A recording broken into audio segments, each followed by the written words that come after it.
So I know that games probably differ according to platform, and I'll ask you about that later. But I'm curious to know if there are truisms in gaming no matter what the platform. What Totally. makes a successful game? Yeah, absolutely. Fun gameplay is important regardless of the platform. The gameplay has to be fun.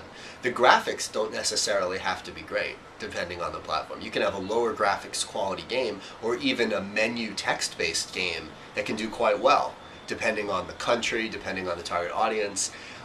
It can make more money than a game that took years to produce with the highest level of graphics, just a simple game on your phone with lower level graphics. So graphics is certainly not a truism, but fun gameplay is. So a hook, something that grabs you, makes you want to come back, something that has a mechanic in it that compels you to play again and again. That is true regardless of the platform. Replayability is also important. So once I've gone through the experience, is it fun to come back and repeat the process? Is it new, fun, and different each time I come back? Does it give me a long lifespan? That's certainly a truism. And those are the main things. You know, user interface is also something that's truly important regardless of the platform. If it's not intuitive to play on your phone, if it's not intuitive to play on your PlayStation or on your computer, chances are someone's going to drop out early on. So that's definitely a truism.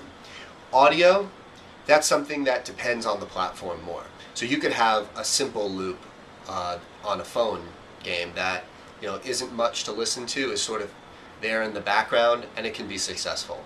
Versus on a higher production game, they're looking for audio recorded by full orchestra, and it has to be able to be published on a soundtrack.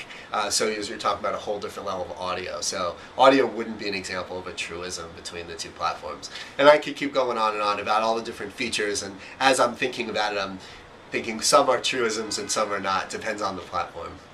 Michael, what are the differences in gaming platforms? Sure. So one of the main differences is the controls. In a traditional console game, like PlayStation or Xbox, you have a controller in your hand that is designed for playing the game. You've got a directional pad and you've got buttons and triggers. So it's set up for a robust control scheme. I can play a first-person shooter game on my console and have a whole lot more control because of this. It's wired for it. It's made for it. Versus a phone is essentially a touch screen. So you can put in all kinds of auxiliary control devices, and people have experimented with putting in directional pads and buttons and such, but really the most successful games for phone have been ones where it's just simple touch and drag and tap. So the fact that the controls are so inherently different between the two platforms necessitates a completely different game design. So that's one of the major differences. So you'll see on the most successful games for mobile, the control schemes are simple tap controls. Nothing but that. There are also differences internationally. So let's think about phone games, for example, games on your tablet or your phone. Consumers in Asia are much more amenable and receptive to games that involve more text-based user interface. They are okay going through menus and reading dense text and menus within submenus and within submenus. In Asia, that does work and it makes money. In the United States, that doesn't work. You get a lot of people just churning out of the game right away. You need games that are less text-based, more visual, and are immediate action versus reading a lot of tutorials and digging through menus. So even within the platform itself, you see differences depending on the country that you're talking about. So talking about control scheme, that's one huge difference between the platforms.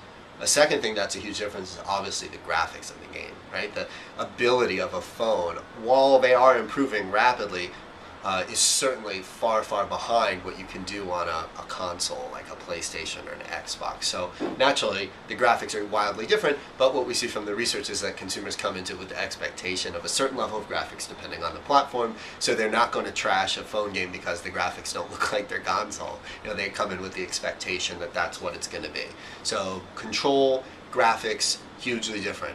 User interface, not that much of a difference. User interface has to be intuitive, it has to be logical, it has to make sense on both platforms, and the rules that govern a good user interface are similar whether you're using a a phone or whether you're using a console. So in general, those are similarities, but there are also many differences.